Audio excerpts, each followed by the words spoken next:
Yo, Kpaceguy here, what's going on YouTube? Welcome back to the channel, and today I want to discuss acoustic treatment because not enough of you guys out there are using it. Maybe you don't want to put it on your walls, maybe you have a compromise with the spouse, but it's so necessary to have a dedicated home theater or to just have a good sounding space in general. And this is applied to music and home theater. So whether you're on one side or the other way, whether you're 90% movies, 10% music, vice versa, 50-50, this applies to you the same. It'll have different benefits for you depending on what side you're on, but there are benefits nonetheless. And I'm going to start off by saying that I've had acoustic treatment in my home theater since I started home theater, and I will never not have a treated room. And when I say treated room, I mean a room that has been acoustically treated for music and movies. So in order to understand acoustic treatment, why it's important, we need to know what it does and what do you need to treat your room. Well, there's a lot of things you can do. There's a lot of things that you can do to keep it simple. Let's say you're in a space that is completely bare. Walls are bare, floors are bare, you have hardwood, a lot of hard surfaces. The easiest thing you can do is soften up those surfaces. So if you have a big open wall with nothing on it, find some decor, a nice painting. I have some panels up here. These are wall art. They do a good job of kind of absorbing some of the higher frequencies. Put a rug on the floor. If you don't have anything on the floor, put a rug there instead, especially in the front of the room around the main speakers and the center channel speaker. Excuse me. Little things like that will make a huge difference in how things sound. And you may be wondering why. How do I throw a painting on the wall or a rug on the floor and it makes a difference, Kpaceguy? Well, sound bounces everywhere. Not one time, not two times, not even three times, but more. It jumps off of multiple surfaces before it hits your ear. It's called diffused sound. So you have direct sound from your speakers because your speakers are pointing towards you, but it's not just going towards you, it's going everywhere. So you have a lot of little fractions of sound bouncing everywhere, also reaching your ear, and they're reaching your ear late. They're reaching your ear later than the main projection from your speakers. So you may have what we call a reverb or an echo. If you go around your room right now and you clap your hands, you can have a pretty good idea of how bad your echo really is. Now, if you're already in a treated room, it's going to be pretty dead, meaning you're not going to have a lot of echo. We'll talk about that a little bit later. So what kind of acoustic treatment do I need if I want to go a step above a wall painting or a rug on the floor? Well, behind me, this is from JIK Acoustics. Now, I'm not a sponsor with them. They're not a sponsor of the channel. I have never partnered with them. I bought these because I know how good and beneficial they are. This is a diffuser panel, and it's also an absorption panel. It does two things. Absorb sound, so it keeps things from bouncing off the walls and reverberating around the room, but it also diffuses sound too, and it does it at a certain frequency. This panel here helps kind of alleviate some of the reverb in the mid-bass section, 200 hertz on upwards.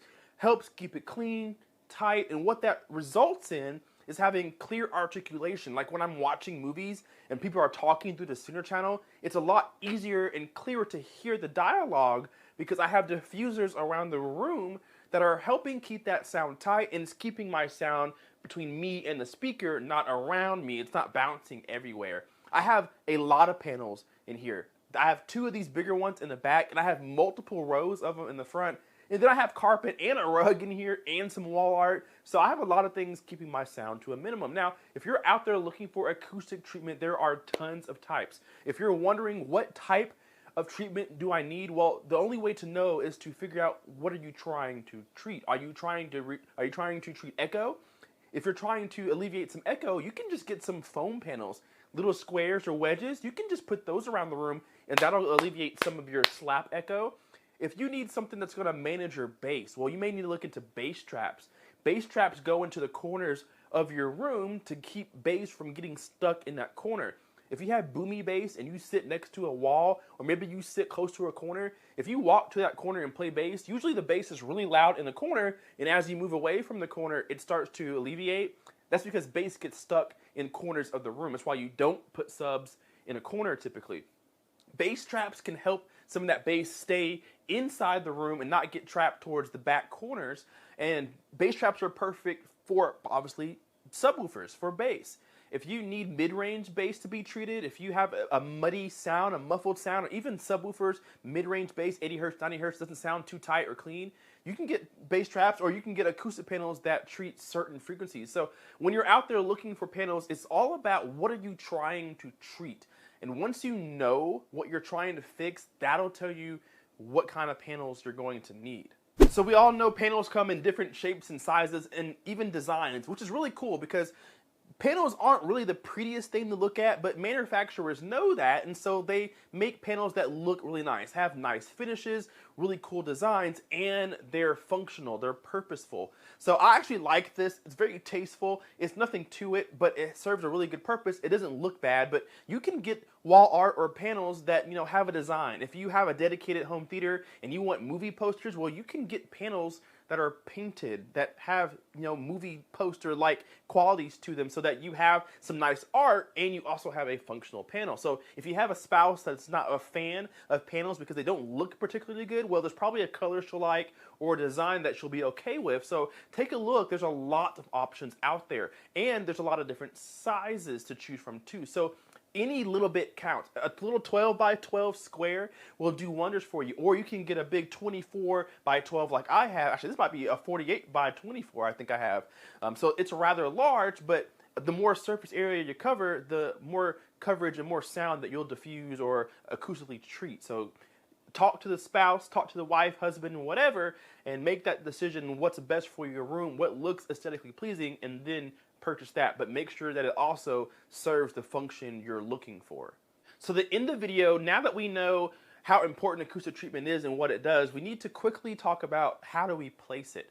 You can't just put panels anywhere, although it will work, it'll help with sound, but you want it to be as most useful as possible. You want to start in the right spots. There is a thing in the audio world called first reflection point, second reflection point, and even third reflection point. Reflection point means where the sound bounces off the first time, and then after the first time, it bounces off a second time, and then the second time, it bounces for the third time, and then finally stops bouncing because it's been diffused so many times, so eventually it tapers away. But first reflection point means where does the sound bounce off the first? That is arguably the most important spot to treat first. And how you find your first reflection point, you're going to want a partner and a hand mirror. And what you want to do is you, the owner of the home theater or the one who cares the most about it, sit down in your listening position and face forward like you're watching your TV, watching the movie, and have your partner walk along the side wall with their mirror. And as soon as you can see the speaker in the mirror with your peripherals, or you can look over there and see the mirror from where you're sitting. If you can see your speaker in that mirror, that is your reflection point. And if it's typically on the side wall, more towards the front, you'll see the speaker. That's your first reflection point. That's what you want to cover first. If you only have money for maybe 2 or 4 panels, start with your first reflection point. That'll help alleviate some of the second and third reflection points that are going to happen after the first one. So sit down in your position, have a friend or family member come by with a hand mirror, walk along the side of the wall, and as that person walks with the mirror, as soon as you see that speaker in the mirror, that also indicates where that sound wave is going to bounce first. That's where you want to put your panel. So you want to make sure it's at the right height. Make sure you get the right length. You may need a longer one to cover a bigger section. Gosh, I'm just coughing all day. Am I getting sick? I feel like I'm getting sick.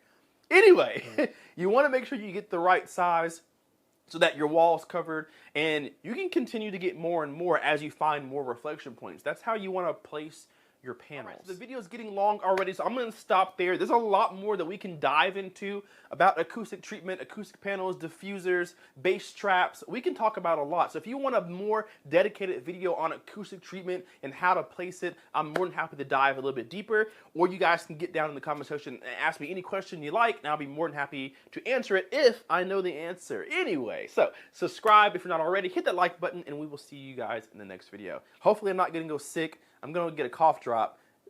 See ya. Say I lost my mind, I will keep on holding my head high, even if the sky is falling down.